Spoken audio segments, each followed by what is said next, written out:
Welcome back to Collab Farm, your host Jackson Roulette. And today my guests are, that's plural, Jameson Parker of the Moonlight Collective, William Crenshaw of the Nashville Food Coop, Rhianna Michelle of the Waterbear Cooperative Land Project, and Lexi Close of the Appalachian Producers Co-op. Big thanks to Natalie Seevers for inviting me down to the Tennessee Local Food Summit in the first place, in which this was recorded. This roundtable offers perspectives on starting a cooperative business from many different angles. And before we get to this roundtable, let's take a minute to hear from our show sponsors.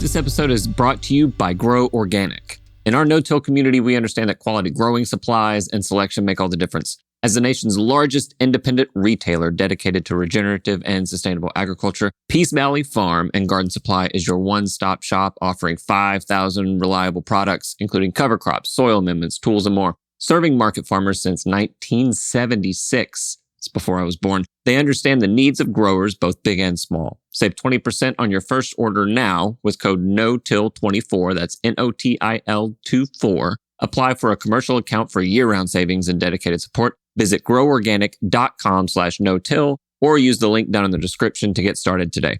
This episode is also brought to you by the OSC Pack Pact. The OSC Pack Pact, which is very difficult to say, it's PACKPACT, is a collective action campaign that works to reduce single-use packaging in the natural products industry. Very important. They inspire innovators to minimize waste while raising consciousness about the environmental impact of our choices. They empower brands, packaging manufacturers, and consumers to take action. When you take the Pack Pact, you pledge to make progress around circular packaging. You'll also receive a discount code to shop select products from leading natural product brands that you love. Click the link in the show notes to join the Pack Pact. All right, back to the show. This is the roundtable, perspectives on starting a cooperative business in Tennessee. So all of our panelists up here have experience with that, and we'll speak to that. And I'm just going to introduce them all as well as our moderator. So we have here Jameson Parker from Moonlight Collective. We also have William Crenshaw from Nashville Food Co-op. We have Rhianna Michelle representing the Waterbear Cooperative Land Project. And we also have Lexi Close representing the Appalachian Producers Co-op. Our session today is moderated by Jackson Roulette of the Collaborative Farming Podcast. So this session will also be recorded for airing on the podcast, which is really exciting as well. So just give me a hand in welcoming everyone here today. All right, so we're going to hit this pretty hard and fast, and I would like, if anybody has any questions at the end. Usually I talk to one guest for 90 minutes. So now I have 4 guests for an hour. We're going to kind of skip rocks across all of these, but, hopefully it kind of sparks your interest. If you've got a need that you're trying to solve by starting a cooperative or a collaboration, maybe something that one of them is doing or two of them will spark some interest or give you some further resources and direction. Thank you all again for being here. I'm honored to be here because somehow just simply speaking into a microphone makes me qualified to moderate a panel. I started the podcast because I myself had a lot of questions when I was looking at cooperative models like the ones that you all have started. So that's why I started. It's not because I knew anything. It's because I had questions. So I really appreciate you all taking my questions again. What I thought we could start with is just a hard and fast general overview of your name, what organization you're with again, but also what need did you see and why did you start the cooperative that you started to address that need? So if we want to start down at the end with Jameson and then we can work our way down. Yeah, so my name is Jameson Parker. I am representing the Moonlight Collective. My primary role with the Moonlight Collective is to provide my perspective. We have 7 members, and each of the 7 members, they come to the table with a different perspective. So that's been each of our primary roles is contributing our perspective to the formation of this collective. We're operating in and around the Nashville area, and we identified a lot of needs in regards to specifically young people who might want to enter the agricultural occupation, but due to issues with land accessibility or affordability, even issues with feasibility, is agriculture an occupation that can take care of me? That's a question I ask. That's a question I think anybody who's considering agricultural occupations has to ask. So between land access and occupation, we're attempting to build a cooperative that captures these individuals, gives them a farm to work at, to learn, to grow, and then move into not just farmhand, but a niche of interest and then ownership. It gives them something more to stand on than just employment. In turn, we also have noticed that a lot of farmers deal with staffing issues, staffing turnover, having to pour a full season of education and orientation into each of these employees, and then the employee moves on, or they find out that agriculture is not for them. We're hoping to take some of that burden away from farmers, and the individuals that we do train in our cooperative would be available as a labor source to farmers around Nashville who need seasonal help. William Crenshaw with the Nashville Food Co-op, and I'll preface your question on why did I found it or I did not. It was actually Ellery and Chris Richardson. They went to law school in Vermont and fell in love with the cooperative functions that happen a lot more prevalently in the Northeast. I joined the board a couple years ago. Interest on providing a more functional, more feasible rural and local food system, and also addressing food insecurity in Nashville. There are several communities in Nashville that still struggle with food insecurity. And so the function of the food co-op is to build a grocer function to have access, have a place for producers to sell their goods, and then provide a place for members of that co-op and the community to shop and eat locally. Hi, my name is Rhianna Michelle. Pronouns are she and they, and I am member owner of Waterbear Cooperative Land Project. The purpose and mission of Waterbear was to have a retreat center, cooperative education center for Black people, specifically in Middle Tennessee and Nashville, to be in right relationship with each other, to be right relationship to land and to economics. A lot of times it's very hard to not only talk about some of these huge issues that we're dealing with right in this room, but sometimes even within our own communities, there are different conversations and different contexts and different healings and traumas that we also need to work on, don't always have the space to attend to with each other. So this initiative really started out of a national imperative of different organizers, Black organizers, food justice advocates across the country, who initially wanted to reclaim land for Black people by direct action, occupation, otherwise. As we started to explore what contending for land looked like, we really were like, our first priority in building an infrastructure for Black people was to heal Black people as our first imperative. And so though we do focus on land and education, a primary focus of it was to focus on healing and what is healing and having conversations like this look like within the Black community.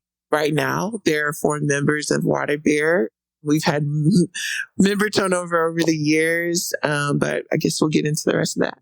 Hi, I'm Lexi Close. I actually work for the Appalachian Resource Conservation and Development Council, but we're a nonprofit that works in local food systems, but we've been providing fiscal sponsorship to the Appalachian Producers Cooperative. And I have been heavily involved in the organizing and the grant writing for the APC for the last 2 years. So the Appalachian Producers Cooperative, and folks can correct me if I'm wrong, but as far as we can tell, it's the first producers cooperative that's been established in the state of Tennessee in the last 50 years.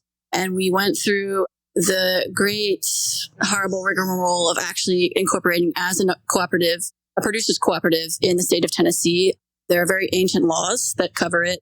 And we actually had to seek legal assistance outside of the state to find a lawyer that specialized in cooperatives, because that knowledge was not available within the state. But they, as of, I think, March or April, are officially a producers cooperative in the state. The purpose of the cooperative, and it was a group of farmers that approached my organization, ARCD, about wanting this kind of support to establish a new meat processing facility to serve Northeast Tennessee.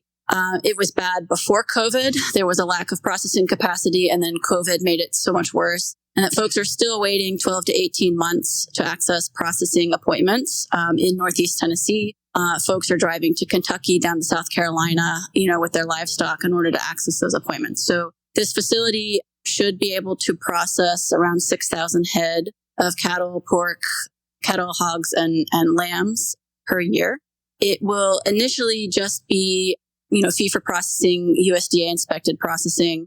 But the hope is after the first year or two to start establishing with farmers to grow cattle to, certain specifications, and so that the co-op will start marketing beef mostly that is grown and raised and finished and processed in Northeast Tennessee, and be able to access collectively larger wholesale markets, some of the regional grocery store chains, and, other markets for this beef.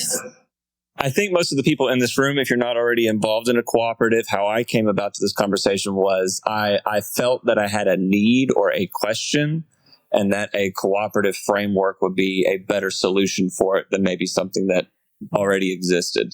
So my next question is, how did you get the ball rolling once you identified a need or a desire or were searching for a solution? How did the ball get rolling on your particular cooperative project? Because we've got a lot of different frameworks up here. We've got both formal and informal. We've got producers, we've got consumers, we've got trust models. Once a need was identified, what were the next steps that you took to get the cooperative or the collaborative framework moving forward? So it was a coalition of producers. There were a few local political figures that were interested in getting more processing capacity in the region. We've had a lot of help from UT Extension, but UT Extension actually did a full market analysis and feasibility study for a facility located in Washington County, Tennessee, and it showed that it would make some money. It would run in the black.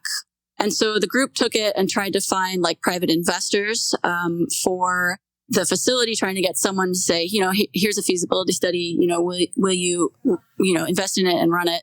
And they were basically told it didn't make enough money, to be interesting to a private investor. So that's when they decided to become a cooperative, because the farmers needed the processing. They didn't need to make a huge profit off of it. It does obviously need to run in the black, but so that's kind of where the impetus for forming a cooperative came from.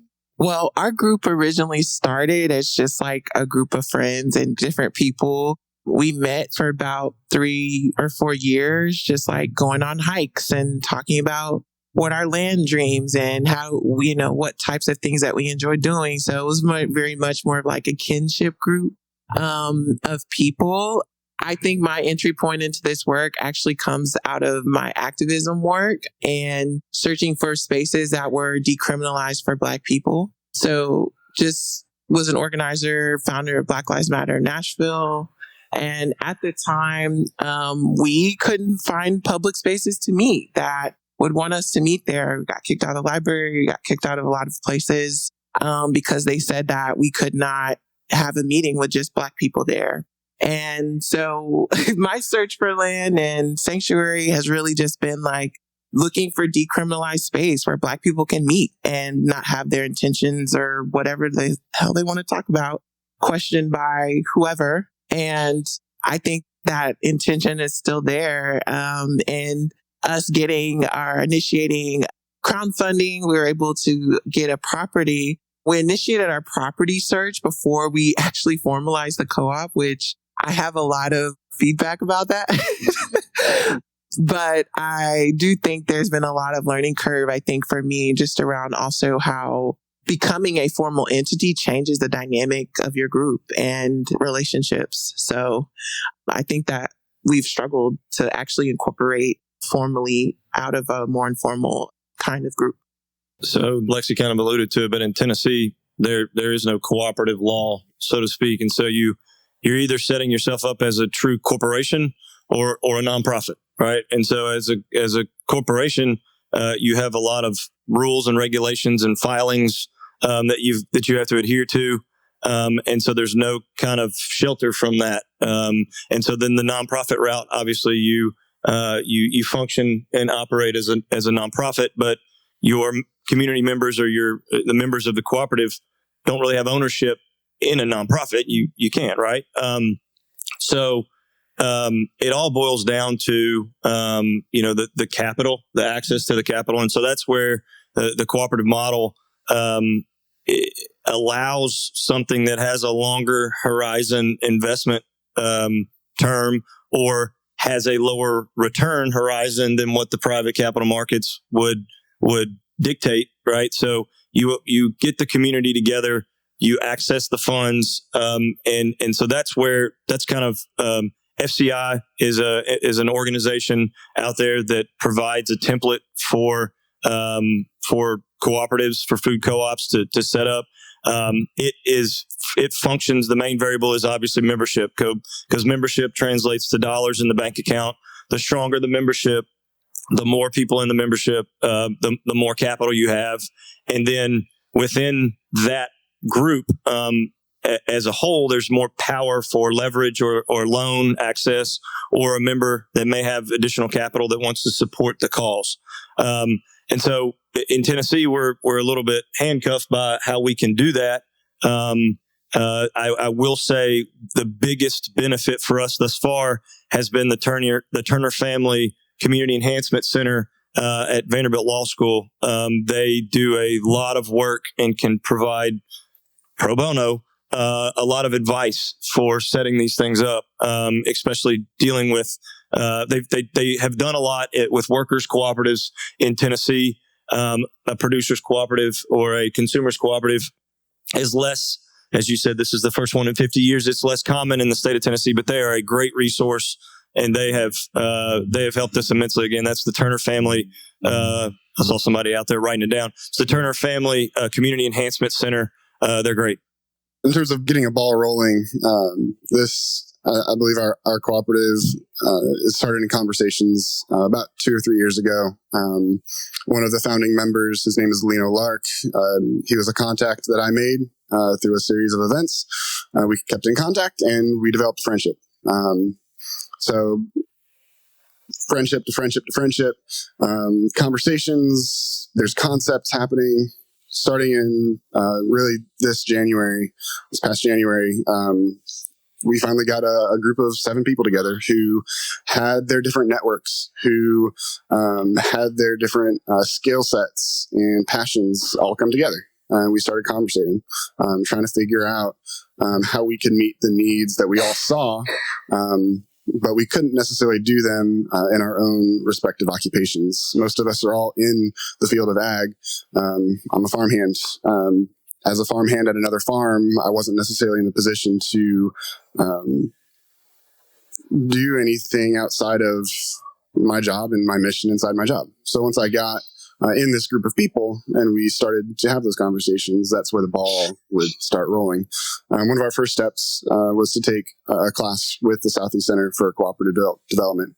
I didn't know anything about development or co-op business models.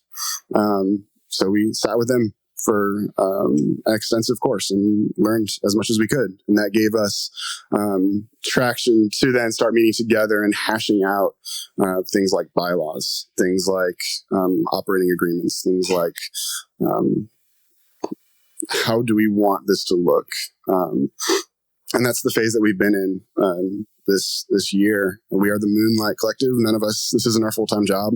We all do other things. So we have spent this year having those meetings, having those conversations, and having some opportunity to put the concept to the test. We were able to work for some other farms this summer, do some subcontracted labor, alleviate some farmers on their seasonal work. And we were having people asking, can we join you? And we're like, well, we're not quite ready for you to join us yet, but we're almost there.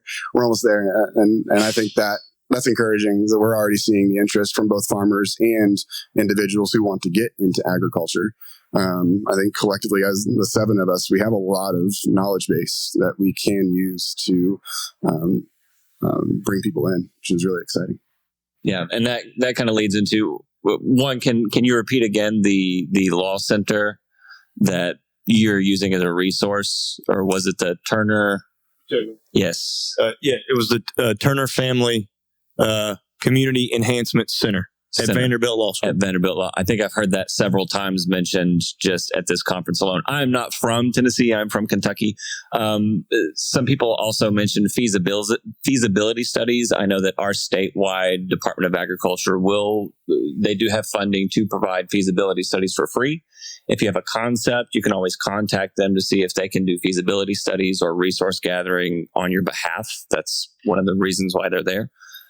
So if you have an idea, definitely take it to your state Department of Agriculture. They can point you to a place where you can get more information. In Tennessee, it's the Center for Profitable Agriculture, which is jointly funded between UT and TDA, Tennessee Department of Ag. So definitely contact them. And UT also runs, I think they call it the Manage program, offers a lot of business development support for farmers specifically. Not necessarily co-ops, but definitely if you need feasibility studies or that kind of support for your farm, that's where you would go. Awesome. And I'll put that whenever this does come out as a podcast, I will put links and show notes. Everybody should get an email, so that we can go back and look up these resources later. But one of the things that you brought up was membership. That is one of, if not, the defining trait of cooperatives. So if you all could talk a little bit about where you're at with membership. Do you have, and I know some of you are just now getting to that point, do you have an idea about what it would mean to accept new members or what is required of members, and how does that facilitate the goal of the cooperative? So we do have some objective data or objective numbers and an idea of how we would like to move forward with membership. We do have our 7 founding members. So they're not necessarily going to fall into the same criteria that coming members are going to have. But we would like for somebody who's interested, they would come on as an employee. They would complete a 1 to 2 year apprenticeship course that can take as quick as 1 year or as long as 2, depending on how many hours they're able to give. So the requirement would be a minimum of 1,200 hours given as an employee, getting paid. And then they would also have a buy-in that's set at right now 1,000, though that's untested. But they would have the full 2 years to pay that in as their buy-in to the co-op, and that would go into an account for them. We can tell who has invested what hours, who has invested what money for payout over years to come. And then once they've completed the hour requirement, the buy-in, then it would go to a vote to the current members. At our small size, we want a unanimous vote, because if there's some division, even at our small size, I think it would have larger repercussions. Whereas once we get larger, we've shifted that to a 3/4 vote to allow a new member to join. So ours is pretty simple. It is $250 to buy in as a member. Currently, we're at about 330 members, and that's over roughly 5 years of efforts. We're kind of stuck in a bit of a chicken and egg situation. Nashville real estate, as everybody's very aware, is very expensive and very hard to come by. And so leaning in and dedicating ourselves to a space is a significant capital undertaking. And so we've kind of been working towards the dream without the real concrete piece stamped down. But I think moving into next year, we're going to take that next step and lean into. We've got a few communities that we've been in conversations with. One is the Chestnut Hills area, North Nashville, and then the Bordeaux area, leaning into some community leaders there to see if we can start to nail down and at least find a region, an area that we can get a community behind this effort. Because again, we've struggled with, is Nashville too big for a cooperative, or is it too small? There's multiple dynamics. I think what we've come to realize is a community focused centric physical location can be supported by that community. And not to mention, as many of you are probably aware, there are several spots in Nashville where the closest grocery store is 15 minutes still. And as you all know, our transit's not that great. And so But at the same time, I think you can still on a Saturday morning or on maybe when you find a little hole in the traffic patterns, you can get to a cooperative grocery store that's a little further from your house in 15 or 20 minutes. So I believe we can get a localized, community-focused effort and participation, and then also the broader participation from Metro Nashville. So our membership journey has been very complex. First of all, to be a member, we actually started out with 2 tiers of membership. So, currently right now there's an member owner, level as well as just a general membership. So when we first started, we did want to create as much low barrier access to anything that we had access to. And so our yearly dues were, $500 or like $50 a month dues. People weren't paying the dues, y'all.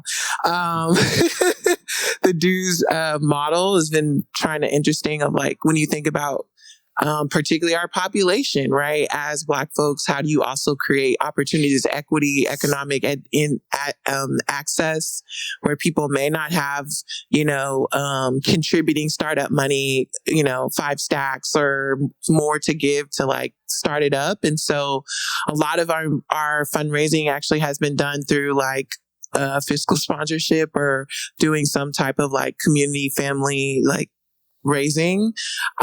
We started out our membership with about 8 people, and that has fluxed over the last 2 years. So right now we're at 4 members. And it's very, very difficult. I think one of the biggest things around membership that has been difficult is the process of like they're saying, like onboarding, education. Like ideally, you would love for everyone to just like get in a room and get along, but that's not what happens. So you have to govern and you have to put things in writing and understand like what everybody is responsible for. And so in some of those conversations and negotiations around like, okay, what is a member's stake and ownership of this versus someone who's putting in more money or more time equity? Like, what does that equity trade-off look like?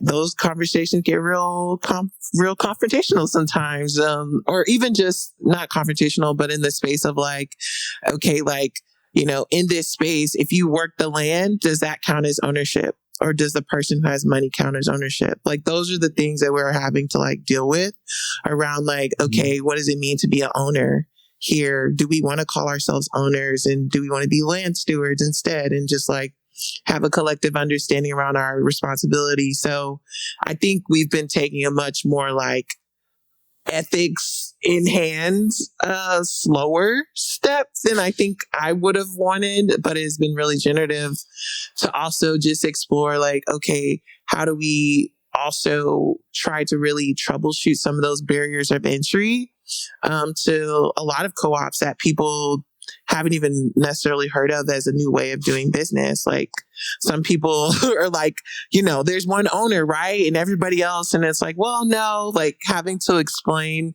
what the communal nature is of how we relate to each other in ownership has been a different conversation that you don't really have outside of a cooperative.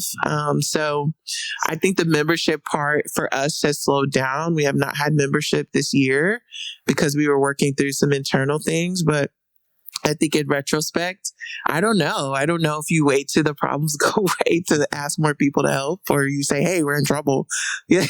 So I think we're kind of in that space of like, okay, what is enough to be established and invite people in to be excited, and also not give people the illusion that everything's done. Like they're going to have to come in and build some stuff, This episode is brought to you by Farmhand. When it comes to buying a truck, you don't look for parts to try and build it yourself. You want something ready to ride. But you also don't walk into a dealer and buy the first truck you see either. You want to test drive it before you commit, ensuring it's the right fit, has all the features you need, has the durability to grow with you over time. So why settle for parts when it comes to farm management? In a world filled with parts vendors, Farmhand is the only all-in-one virtual assistant built by and for farmers. With one single platform, Farmhand enables you to offload your admin tasks, send and manage communications, and sell more to your customers. The best part is that Farmhand's ready-to-ride platform comes with 0 startup costs or long-term commitments. Ready to earn more and work less? Take Farmhand's ready-to-ride solutions for a spin.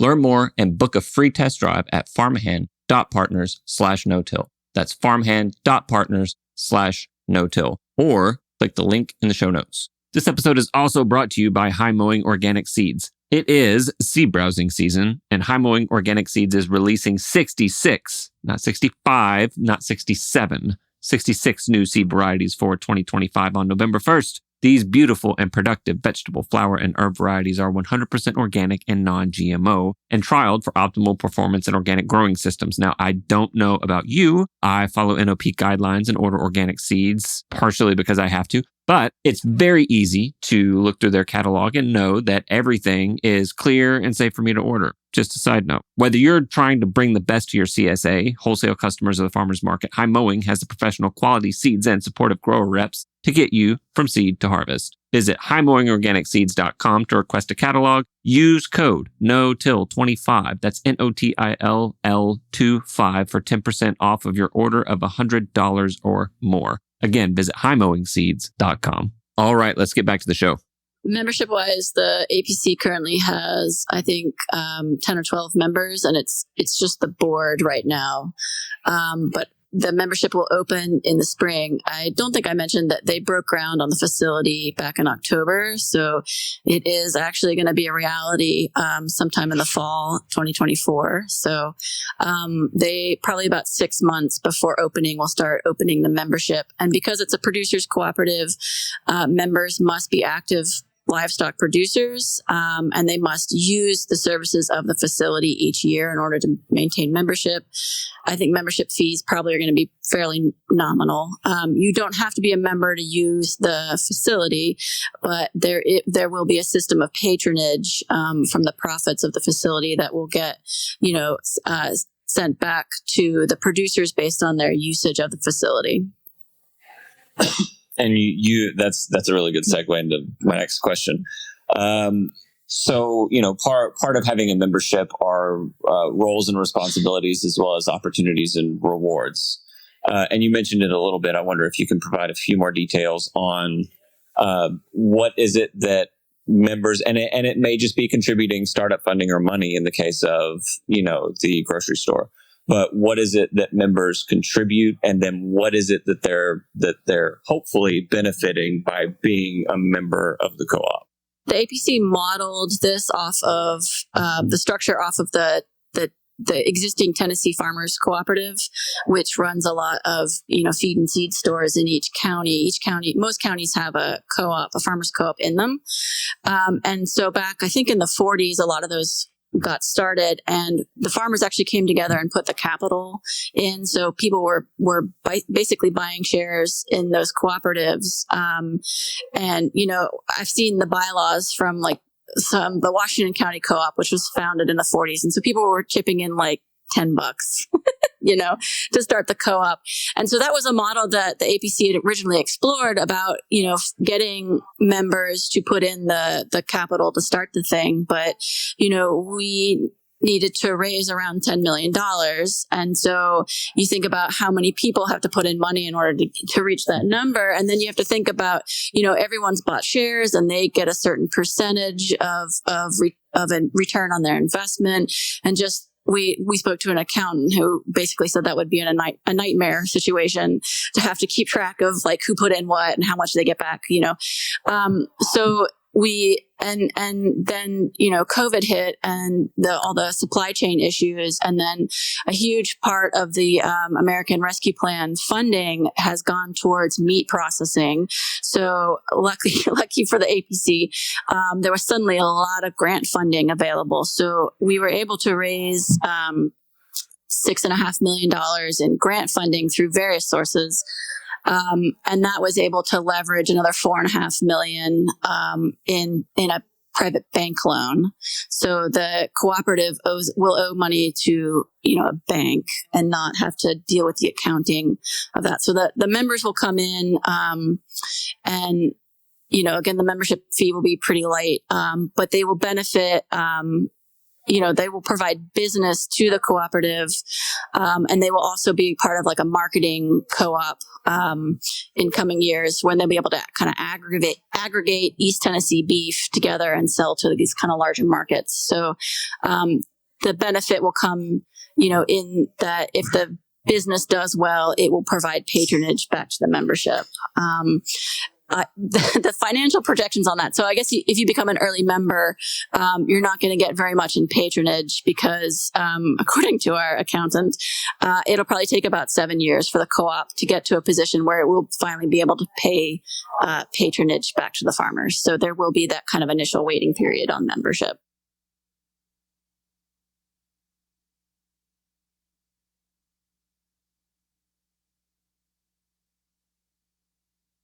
I think the thing that's interesting around the co-op is in the framework of how it's talked about now. Like, a lot of the models that I have around cooperation and its benefits were like, Fannie Lou Haber Freedom Farms, New Communities. Like, we were trying to merge some of those models around, okay, how do we collectively own land together, produce, as well as like be in relationship? Or so not necessarily like an intentional community where people would live on the land, but wanted to utilize the property in a way that if folks had a membership, that they would be able to like host events there, or if they had a community organization. I think the thing that kind of gets a little blurred is because we are a business with like a social mission. Sometimes those parameters around like social organization, charitable activities, like some of those things can get a little bit hard to decipher. And so for us, like, we did go into it of like, we want to have a collective space where we get to talk and have conversations and grow food together. Like, that was the initial benefit of it. When we started to decide to incorporate as a cooperative, right, you didn't have to start thinking about it as a business and as a business model. And so most people know like cooperative businesses do better than most traditional businesses, but starting a business is very, very hard. And the percentage of people who can get past that startup phase is very, very small. And so we've been around, incorporated for 2 years officially as a cooperative. And in that time and space, I don't know that we've been able to generate as much like space, like monetary value, and being able to make that and monetize that as like a retreat space or a space where we could rent out the space. We also launched it in 2020, which is when, like, how do you open a retreat center in a pandemic? Hard question. You don't. So we've had to also like, our runway for our business model has just had to shift and change a lot. So whereas it was much more of a consumer model before, where people could access it or have time and space to rent the property, I do think we are looking a little bit more inward of like, okay, how can this be maybe transformed into a producer space? Like, people with shared entities that can use the space together versus an individual consumer model. So I think in trying to understand like what's a benefit to everyone, we've kind of started to think about who is the co-op for.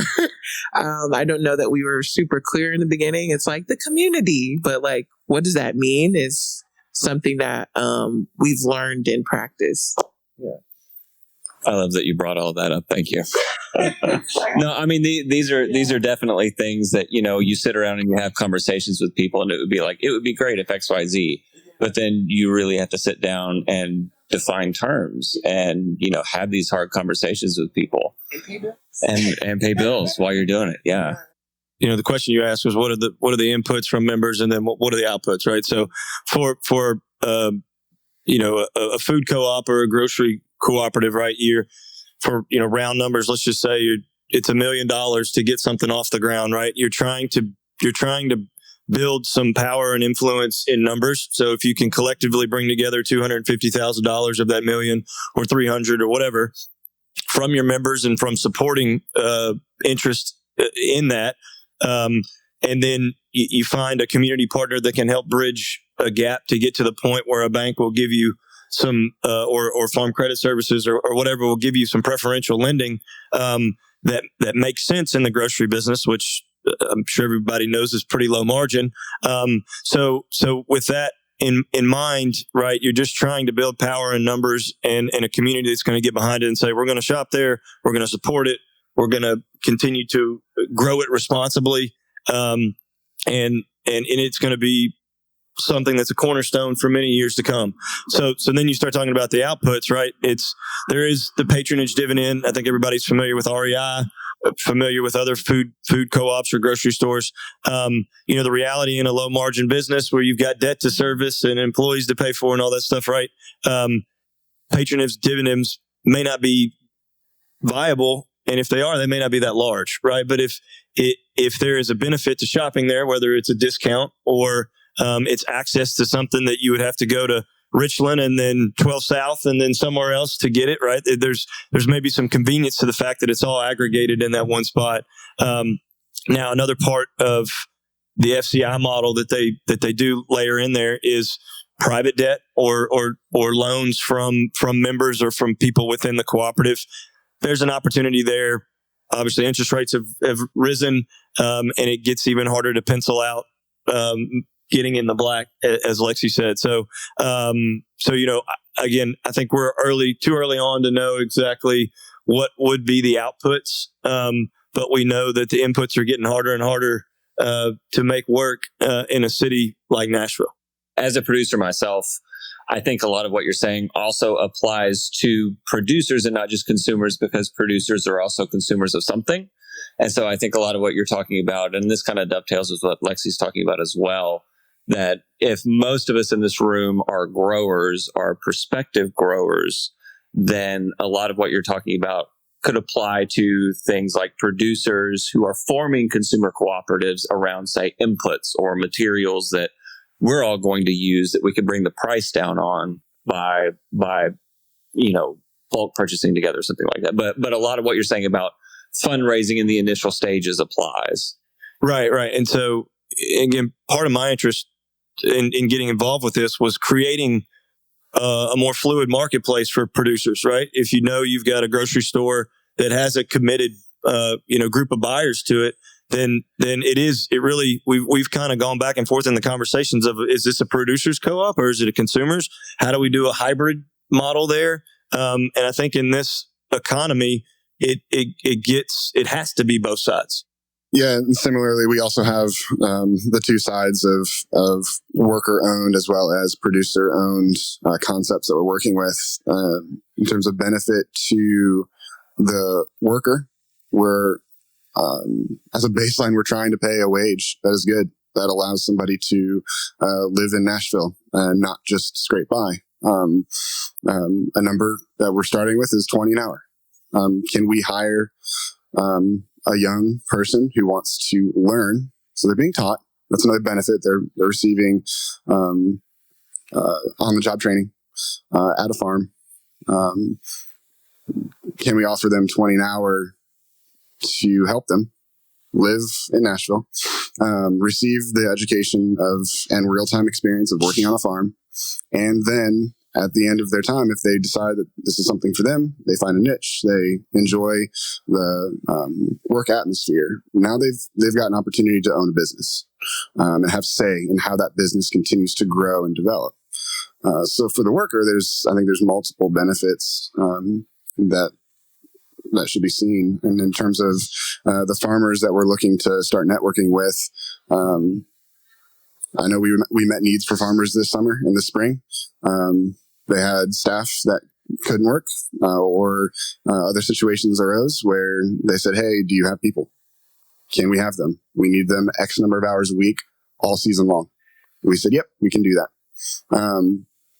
So they reap the benefit of having consistent labor that we sent trained individuals, people who've been in agriculture for 5-10 years, working at other farms to step in, and it was seamless. We started working for them. We worked there all summer. So they received that benefit, and we weren't on their payroll, and where we didn't need benefits, we didn't need the housing, we didn't need the types of things that they would have to provide their employees. So it was a much easier process for that farmer. So our hope is to be able to provide that benefit for other farmers as well. And I think the linchpin is that good wage that we're wanting to provide our workers. In order to do that, we've got to charge what we cost to farmers that we're helping. That's going to be a barrier to entry for some of our producers. How do we figure out a way to get our workforce into other farms that have smaller margins, who can't necessarily afford our costs? And that's where we're getting into looking at developing our own small enterprises that are successful, that we can in turn subsidize our own labor and perform that service for other farmers. Of course, there's other ways in terms of grants or fiscal donations that we still have to explore. I think that there's a lot of interest in having a workforce that's available to step into these farms. We just need to find the people who are willing to back us and support us. And if not, it looks like the enterprises, that's kind of where we're at, going into December, moving into the spring, is figuring out if we can launch anything like that starting next spring. Yeah. And you're kind of getting to this part of working in a cooperative is all of the other people.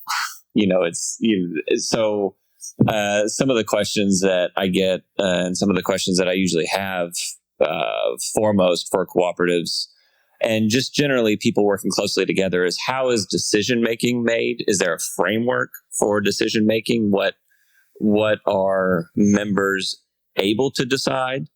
And right next to that question is also conflict resolution. What if there's a disagreement? Is there a process for determining how disagreements are handled? I know there are various voting structures like unanimous votes or unanimous -1 or majority. So have you all explored or have in place anything that provides a framework for decision making amongst members? And the second part of that question is, do you have any framework for managing disagreements? All of our current members are founding members. So in terms of incorporating perhaps the tiers of founding member versus a standard member versus an employee, we don't have those people. But in our bylaws, we've stated that members are really the ones that get to make the decisions based on monthly meetings. And each member has an opportunity to submit topics of conversation to the steering committee. So there's different committees that we've broken up into so that we can divide responsibilities. So when those monthly meetings happen, that's an opportunity for a member to have their issue brought up. The discussion happens, and if there's a decision that needs to be made, it's a majority vote. I believe we've got a 3/4 majority vote required in order to bring something new in or accept or decline, whatever it is. And in the sphere of agriculture, there's so many politically and economically charged concepts and hurdles. So sometimes we'd have 2-hour meetings where we got caught on the first line item, and we had to talk about, how do we define regenerative agriculture? How do you define it? How do we define it? Because now we're 7 people with 7 different perspectives. We have to bring it into one. So we haven't heard each other's perspectives. So it's a process of hearing each other out, attempting to share our own experiences and come to some sort of a resolve. Conflict has happened. That looks like some of our more wizened members facilitating conflict resolution. I hear you hear me. So repeating back to the person, this is what you sound like to this person. When they do this, it makes you feel this way because. So basic conflict resolution techniques that we've already had to implement. We've had failures and we've had successes. And at the end of the day, after we've had those conversations, then it does come down to a democratic vote. But every attempt is made, and it's incredibly worth it to spend as much time as we have to have these conversations and come up with our definitions and who we are. And so I definitely recommend the slow start. Make sure you spend as much time as you can working with your team, because the human element is the primary resource that you have as a co-op. So if you don't spend that time to work together to gain a mutual understanding, you're squandering your primary resource. Yeah, that reminds me of two things. What's the adage? To go fast, go alone. To go far, go together. But that also means you might have to go slow, and it might be a grueling start. But the other thing that you mentioned, a book that was recommended to me several times before I read it. Now it makes sense. I think most of the successful producer farmer cooperatives I've spoken with over the last couple of years, they have all read Nonviolent Communication. It's just a book, I believe, I'm blanking on the author's name, Rosen something. I'll send it out to everyone, but it's just Nonviolent Communication, 3rd edition. You can find it. If it's the first search you type into Google or wherever you get a book, it'll come up. And it makes sense to me now why they've all read that book, is because it just lays a foundation for effective and clear and kind communication. When you get into these tense conversations, you don't want misunderstanding one another to be what's grinding the gears. You want to be getting to work on what the issue is. So I love it. Soft skills are key. So to echo what he said a little while back, we're all volunteers. We all have jobs, husbands, wives, kids, and other things pulling us in different directions. And so we take a very pointed approach to when we're locked in for an hour. This is what we're talking about. We try to stay on task. So kind of structurally where we are currently is the members have charged the board, and there are currently 4 of us, with moving, is that right? 4 or 5. Nelson left us. Charged with moving the cooperative forward. So we're focused on moving the ball down the field. Ellery, and her husband, Chris, and that was the board that Nelson was part of. They got us started. They got a lot of the momentum and the minutia, the bylaws and the operating agreements. And now we're charged with, okay, how do we push it in a direction that we can get a feasible, economically viable grocery opened at some point in the future, continue to build membership. And so that's what we're focused on, the blocking and tackling of those things. Conflict resolution wise, at this point, it is a small group making decisions. We typically give individuals the floor to speak. It is democratic, as he noted. And we try to, okay, if there is a better way to do it, prepare it, present it, and you have the floor to do that. So soft skills, listening. Again, all of us come from different backgrounds. I'm probably more pragmatic. There are some people that are a little more emotional around different things, and that's given their history or their experience or how they see the world. But I think that collaborative group makes it better. Well, we are mostly governed by our operating agreements and our bylaws, but I will say this, we were ready to get started. So we didn't spend a lot of time there, paying for it now. But I think one of the things that, for us, we organize ourselves as a member managed cooperative. So some cooperatives have like a board, and then, elect someone as a manager to help be like a liaison. Well, in our model specifically, we started with a steering committee of people, and then that steering committee of people basically were, vote, set direction, mission, purpose, all of that. When we actually started initiating a co-op and we're doing membership, there was a conversation around like, how do we account for ownership if that's a tier that we want to have? And so as of now, as member owners, if you are a member, everyone, it's all one vote. So whatever it is we're talking about, governance, land, whatever, there's a proposal that will, a member wants to draft a proposal about something to come forward, then we'll meet and then everyone votes on that. And it doesn't matter if you're an owner or not.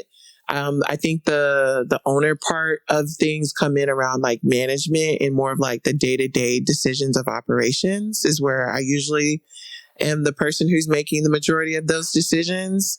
Not everybody likes them, but sometimes I do feel that way. Because we are a smaller cooperative, there is a level of like founders level, like visioning and like decision making that sometimes I do find like it's hard for me to overcome that of like, this is how it was supposed to be, or this is how I think it should go versus, okay, there's someone who's here been 2 months and they equally have a vote. What is the conversation around like, understanding of the project? Is this a place where people can actually weigh in a way that's democratic?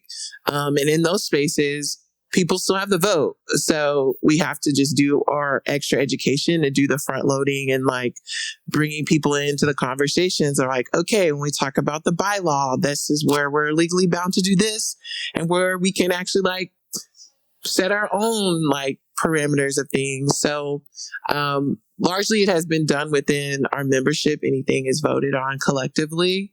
I will say things have gotten sticky around like conflict resolution when we talked about things like definitions of like, of a thing, or okay, if someone has made this decision to hire this contractor or hire this person to come and do this thing, like who is then responsible for that work? So if we've decided on a program, then who runs the program? So I think some of those things past the decision around like project management and some of those other operational things is maybe where I feel like I'm desiring more democracy, even though that's not really how we're structured right now. So I think that's what I'll say now around like governance and conflict resolution. We also have yearly retreats. So I'm a big facilitator, community development person. So I also like want our team to have development and retreats. So we've had times where we've just had a retreat and we just worked on like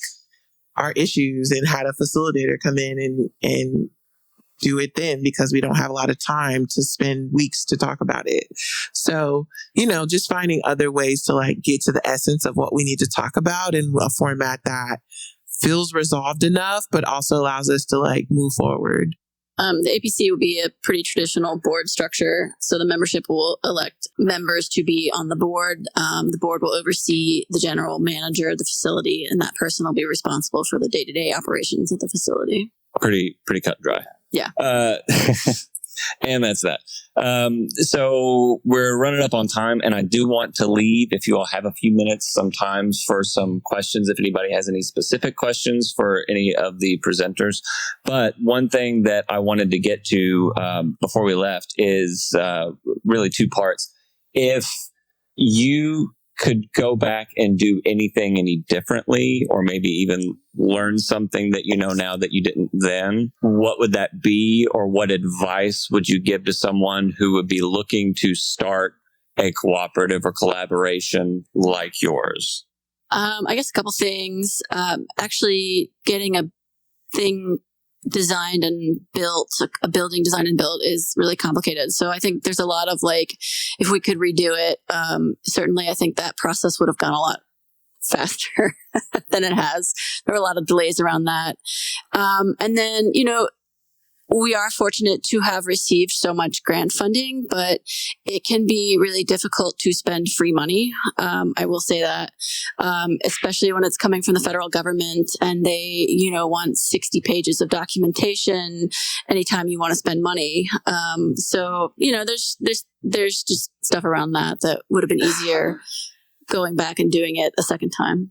I think I'll offer three. One would be multitasking is not a thing. I think one of the things that we were trying to accomplish is like that one shot solution. It's a co-op, it's a land trust, it's a community organization. We meet everybody's needs, and doesn't always help to bring clarity.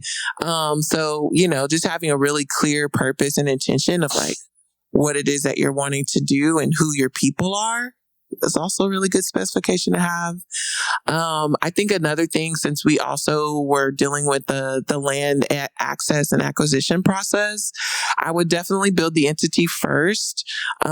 Each of us had our own entities that we were bringing to the table, and we're kind of like, well, until this gets built, we'll kind of like operate in our own thing. And now we're having problems merging ownerships, merging things. So like, the better you can be in unity and knowing what your entity is, LLC, nonprofit, B Corp, whatever that thing is, having complete clarity about that being the vehicle. And then I think the third thing would be, life happens. Being agile, being innovative. I think we talked about this earlier. Most of us are trying to do an alternative. And it is alternative, and it will feel alternative as like the only people over there doing it. So like, just stay encouraged that innovation will turn into something. Two things. Again, we've talked about the lack of cooperative law in Tennessee. I think this was set up as a for-profit corporation. Knowing what we know now, I think we could accomplish the same things as a nonprofit and have about 100 less hoops to jump through. So I would encourage you to figure out what your entity structure is and what's necessary for what you're trying to do. Again, what I've found is a nonprofit is a lot easier to function, and you get the same benefits, or you give the same benefits and you get other benefits by taking that route.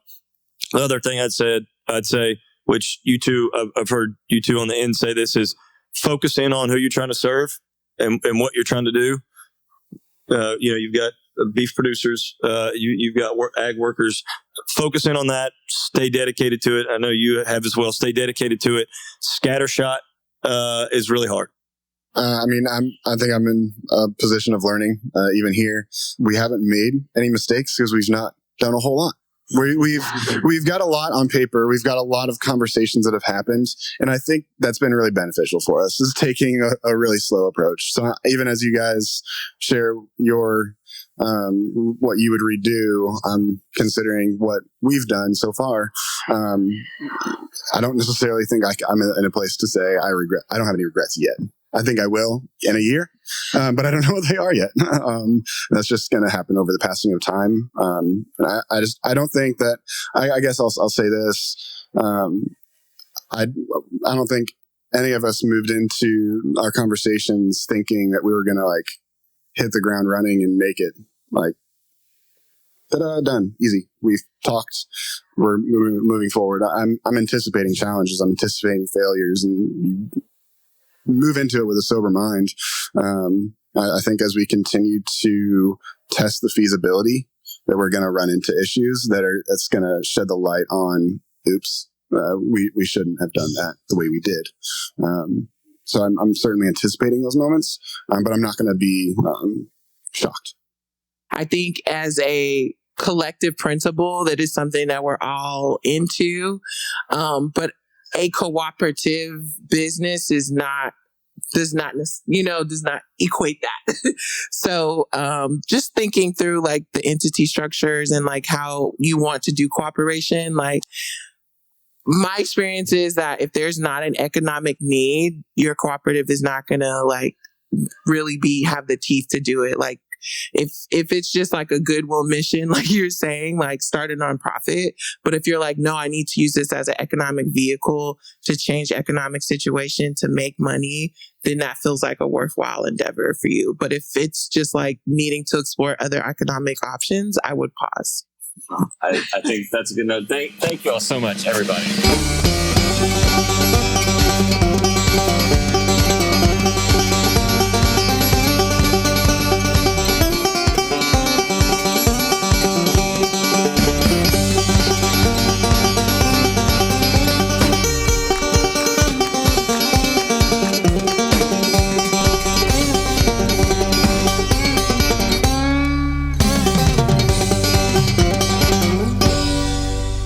right. Shout out to Jameson, William, Rhianna, Lexi, and especially Natalie Seevers for inviting me down there in the first place. Thanks to Dr. Professor Michael Sellis for the post-production magic, Willie Houston for the theme music, all the folks at No-Till Growers who keep this podcast and all the other podcasts that you listen to up and running. Takes an awful lot of work and coordination and support to get that done, which huge thanks to our Patreon supporters, patreon.com/no-till growers, because many hands make light work. We will see you all in 2 weeks.